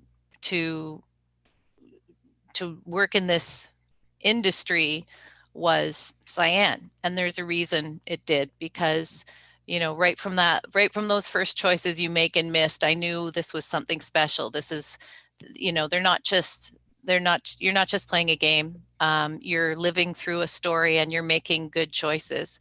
And then from Cyan Chat, where the team did, I said this yesterday, Eric was talking yesterday about how the community has been so awesome to Cyan, but Cyan has been incredible to the community. And I think MOUL is definitely a testament to that. The fact that, we're here at Mysterium 21 years later after the first one, and there are more than 400 people watching this right now. Like, that's more people than have ever shown up in person. I think Cyan being incredible to the community, and Uru was that gift, and it's too bad that that Cyan didn't have more control over what happened to it or got to happen to it, because it was a gift that I hope you realize the fans are trying to give back to you guys by keeping the dream alive that way. I want to make sure we shout out to the people who aren't on the panel or we haven't gotten a chance to mention either. There was so many more people who were involved in this thing to a large extent. The fans were on the one side, but I'm thinking of like Rawa behind the scenes, and Josh Staub was pretty key for a long time at Cyan. And there were so many programmers working under Brice that, oh my gosh, brilliant guys putting stuff together that, yeah. I mean, if I start naming names, the only problem is I'm going to leave people out. So yeah, same thing with the I artists. want to make sure that they recognize how much we recognize everybody who contributed. It was a team effort from so many people. Yeah, and if there's another one of these panels next year, they can fill in the gaps with all the people we missed. So there you go.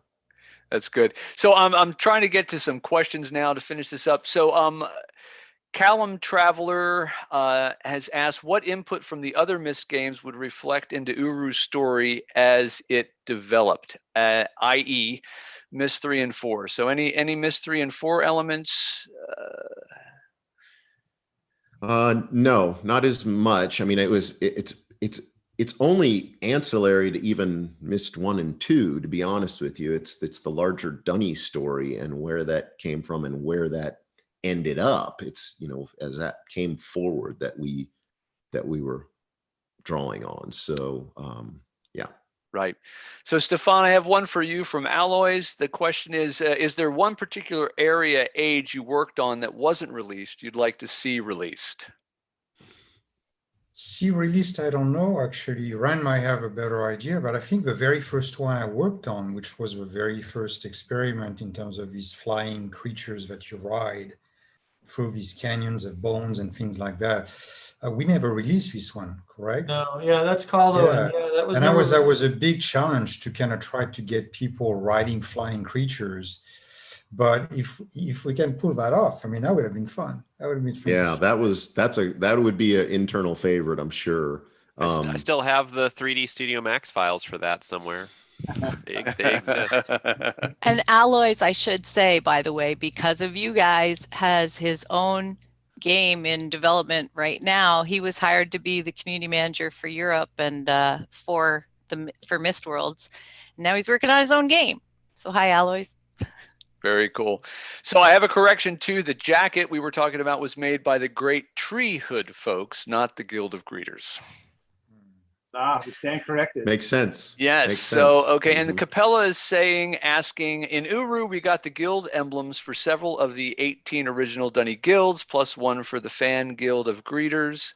Will we ever get, will we ever get the emblems for the other guilds? Depends on if we make more Myst games, right? So, which leads to the question, Uru, is the ending MOUL or has the ending not yet been written? Oh, we all know the answer to that one. We all think we know we all wish the answer to that one, but do we know it? We all have a 50% chance of being right in what we're thinking. It was a Herculean undertaking, and it was an amazing job.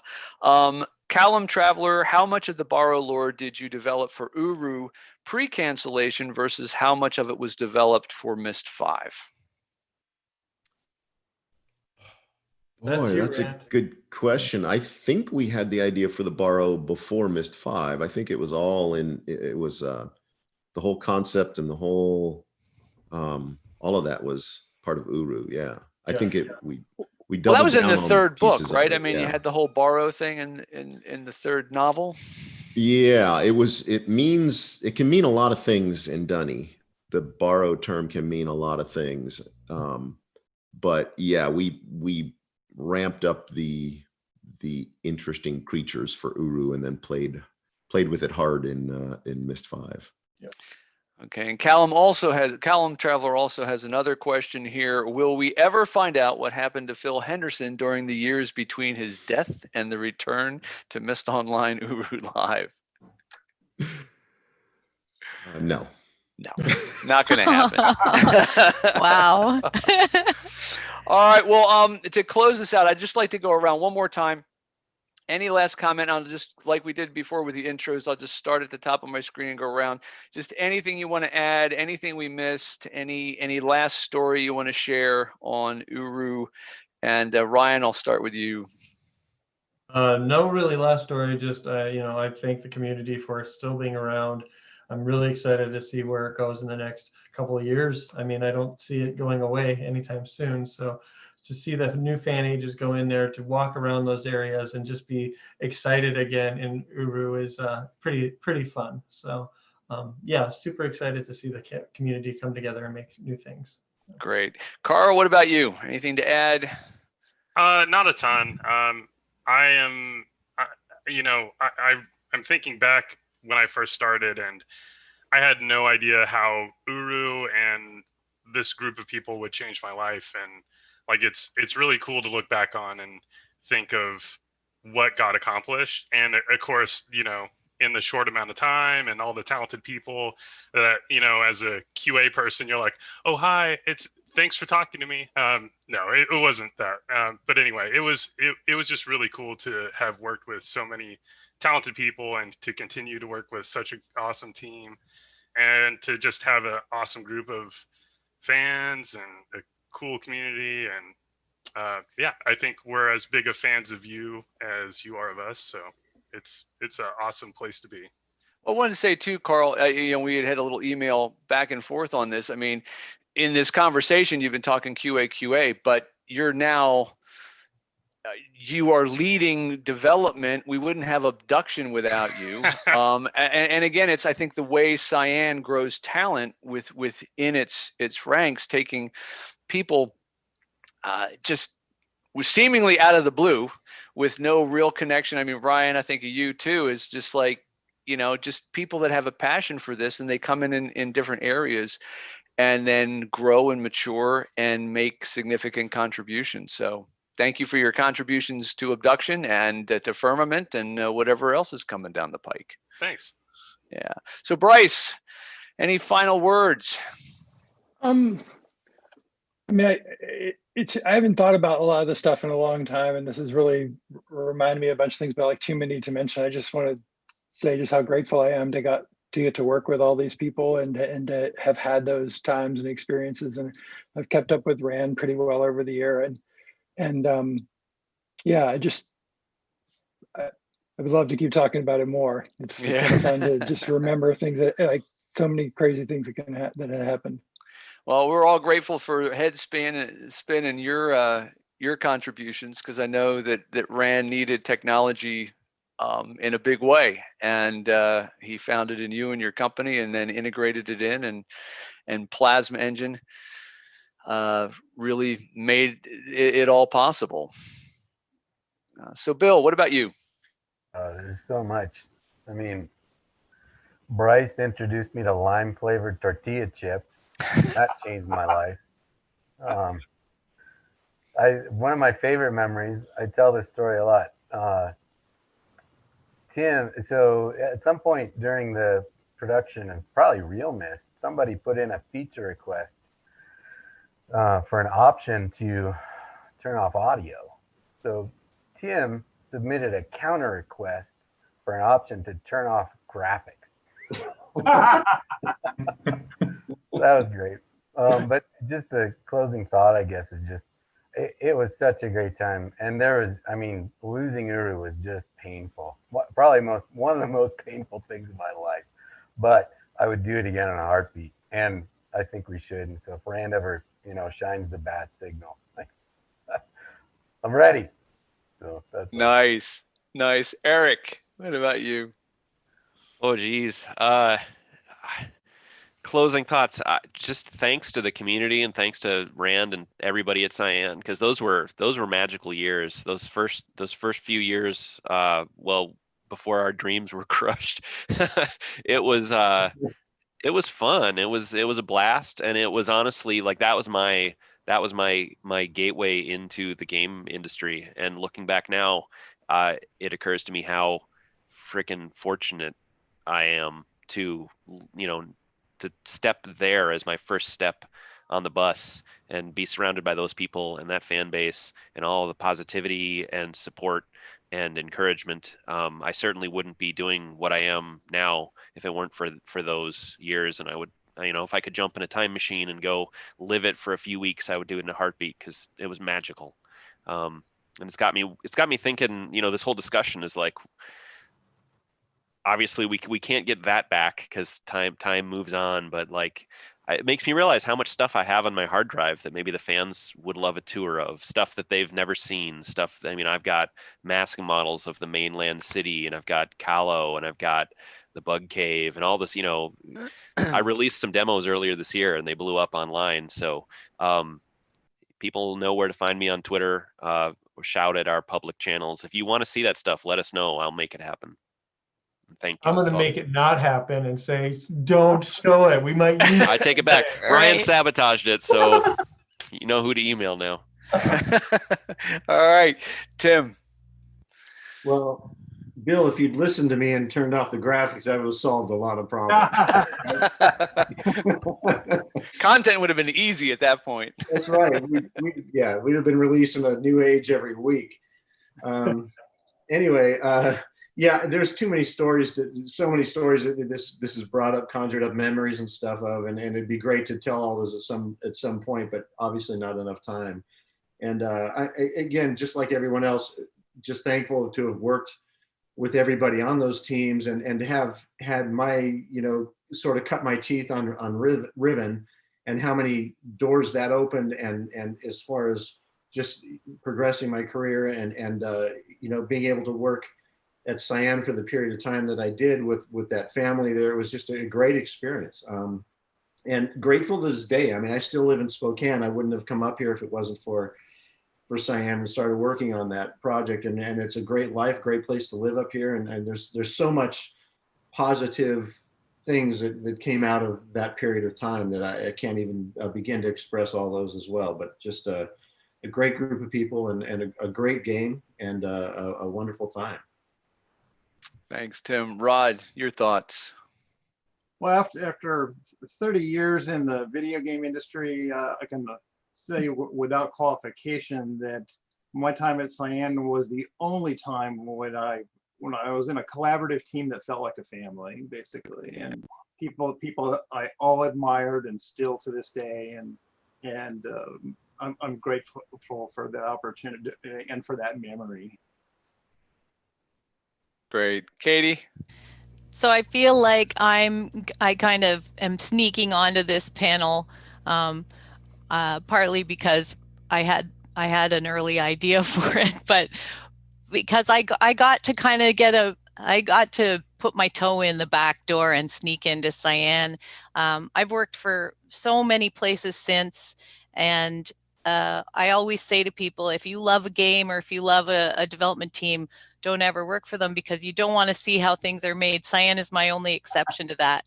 Truly, I've worked for so many places where I thought I liked the game, and then I saw how it was made and the people behind it, and I was like, oh, maybe I don't want to work in game development.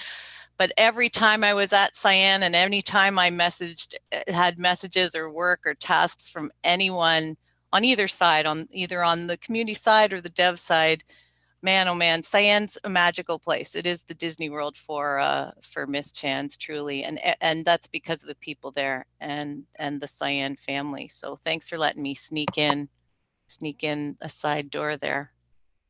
Love you guys. Sneak in and stay. Anytime you'll have me. Stephan, final thoughts.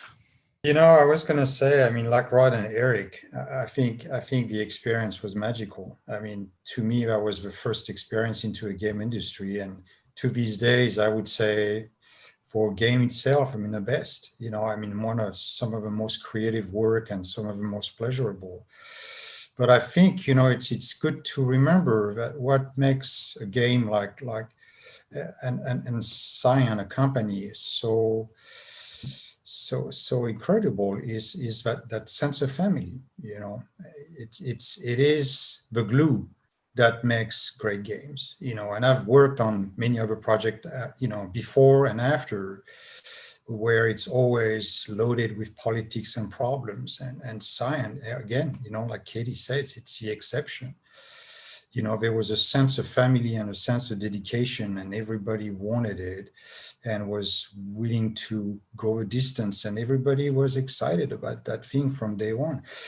To me, that makes all the difference in the world. And I think it's a big thing to remember, and I'll remember that, for the rest of my life, that's for sure. Rand, bring us home. It's weird to be at the head of this thing, because I oftentimes don't feel like I'm the head of it. It feels so collaborative. Somehow I get credit for, the running joke is if anybody has a good idea at Cyan, it ends up being my idea, which is great for me. But the fact is that I honestly, business is not business, because at some point that will just grind you into the ground. I mean, I think if you realize that business is people, and you treat them well and you enjoy working with them, it just makes even the hard work not so hard, and it lets you naively attempt your passions, which I think all of us would agree. I'd rather naively attempt my passions with a family than, have all the facts and in some kind of political business situation. So it has a life of its own. It's my pleasure to work with all these people and more. I can't believe I'm so fortunate to do this for this long. I thought I'd be a barista at Starbucks by now. So, until it all runs out, we'll keep plugging away, and we'll try and keep it as at least pleasant as we can while we work so hard, and maybe throw a few surprises in the mix. Who knows? There you go. There you go. Well, listen, I want to thank all of you. Rand, for the vision, and just echoing what everybody said. It's the sign of great leadership, where you don't really feel like you're being led. You're doing what you want to do. This was an amazing project, and I think, I hope Philip Shane in the Myst documentary gives it its due time, because it was definitely a significant part of your life and all of your lives. And the fan group is very grateful. I want to thank Mysterium and for all the fans listening. And I want to thank all of you for your time. This is a 2-hour slot. Everybody's probably exhausted, going to go pass out now. But thank you again for your generous contributions, and all for the great stories that came out. And I wish you all well. Thank you. All right. It's awesome. Take care. See you guys. Love you guys. All right. Bye. You too, man. Thanks, Blake.